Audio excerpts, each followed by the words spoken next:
In this video, I'm going to be philosophizing on meaningful emotions and tapping more into meaningful emotions.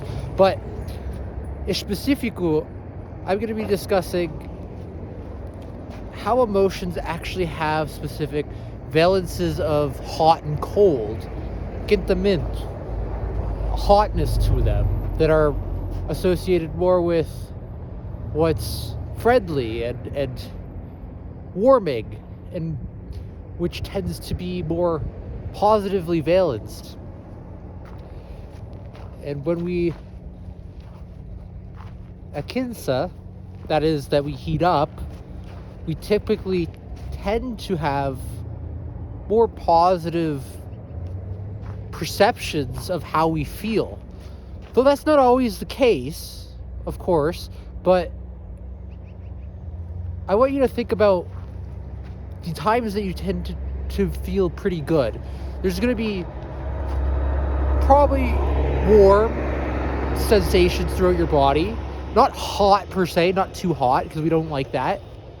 But even hotness, we have a better, greater tolerance for hotness than we do the cold. And cold tends to be more associated with the negative too. And even how we go about perceiving it within our direct perceptions, you even see this often brought up within language, and which is more, by the way, universalizable, and which you see consistently across different languages. The idea of attributing other individuals as being, say, warm or cold, and these associations of being warm is associated with people that are more approachable and that you could talk to about nearly anything about, and which has a greater positive sentiment to it. The sentiment dentro do coração é mais bom than they are more negative.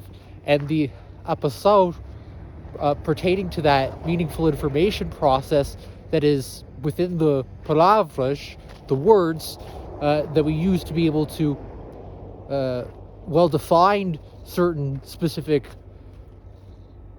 feelings in conjunction with our meaningful emotions.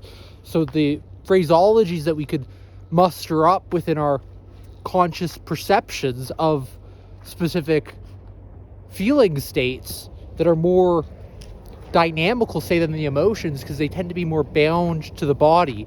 That is, that they reside within various components of our body, and these component parts and processes that operate in association with our cognitions. And feelings are different than emotions because they pertain to our cognitions. Cognitive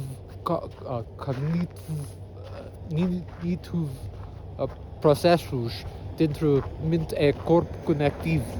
And the cognitive processing of emotions is always going to need to be bound to feeling states, and they don't necessarily stick around too long, even within the segundos in which we're processing those meaningful feely-wheelies in association with specific meanings of the affect. So that is our capacity to have access to knowledge regarding with what has prior existing being well-defined within our access to that term that is well calibrated as a must be good enough necessarily conditions to be able to actually meaningfully tap into those engaging emotions associated with those worthwhile feely-wheelies. And that's all I want to say for this video. I hope you have an awesome one. Bye.